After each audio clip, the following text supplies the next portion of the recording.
is difficult to imagine people lining up at airport bookstores to buy a book that enthusiastically describes the practices of business leaders who, on average, do somewhat better than chance. Consumers have a hunger for a clear message about the determinants of success and failure in business, and they need stories that offer a sense of understanding, however illusory. In his penetrating book, The Halo Effect, Philip Rosenzweig, a business school professor based in Switzerland, shows how the demand for illusory certainty is met in two popular genres of business writing: histories of the rise, usually, and fall, occasionally, of particular individuals and companies, and analyses of differences between successful and less successful firms.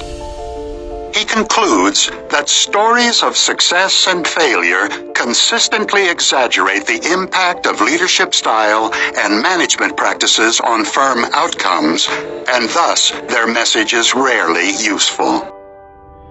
To appreciate what is going on, imagine that business experts, such as other CEOs, are asked to comment on the reputation of the chief executive of a company.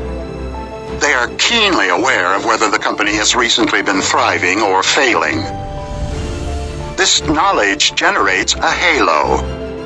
The CEO of a successful company is likely to be called flexible, methodical, and decisive. Imagine that a year has passed and things have gone sour. The same executive is now described as confused, rigid, and authoritarian. Both descriptions sound right at the time. It seems almost absurd to call a successful leader rigid and confused, or a struggling leader flexible and methodical. Indeed, the halo effect is so powerful that you probably find yourself resisting the idea that the same person and the same behaviors appear methodical when things are going well and rigid when things are going poorly. Because of the halo effect, we get the causal relationship backward. We are prone to believe that the firm fails because its CEO is rigid, when the truth is that the CEO appears to be rigid because the firm is failing. This is how illusions of understanding are born. The halo effect and outcome bias combine to explain the extraordinary appeal of books that seek to draw operational morals from systematic examination of successful businesses. One of the best-known examples of this genre is Jim Collins and Jerry I. Porras's Built to Last. The book contains a thorough analysis of 18 pairs of competing companies in which one was more successful than the other.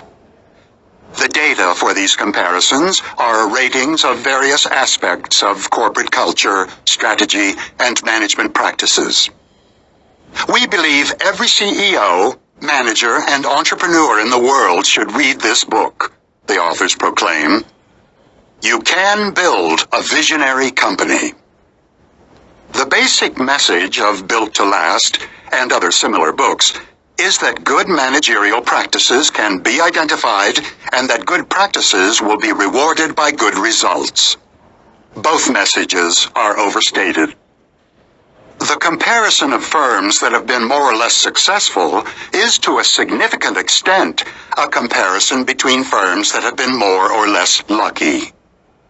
Knowing the importance of luck, you should be particularly suspicious when highly consistent patterns emerge from the comparison of successful and less successful firms.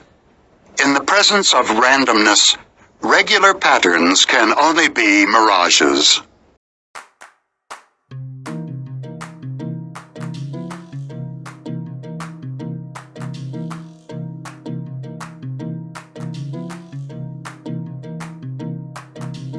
Because luck plays a large role, the quality of leadership and management practices cannot be inferred reliably from observations of success. And even if you had perfect foreknowledge that a CEO has brilliant vision and extraordinary competence, you still would be unable to predict how the company will perform with much better accuracy than the flip of a coin.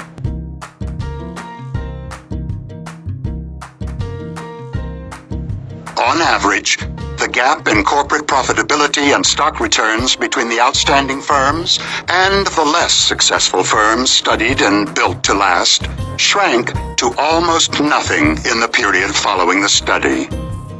The average profitability of the companies identified in the famous In Search of Excellence dropped sharply as well within a short time. A study of Fortune's most admired companies finds that over a 20-year period, the firms with the worst ratings went on to earn much higher stock returns than the most admired firms.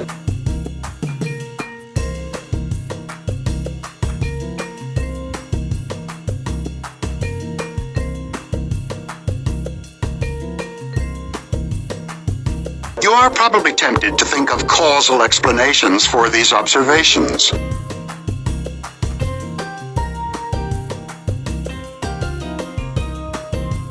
Perhaps the successful firms became complacent.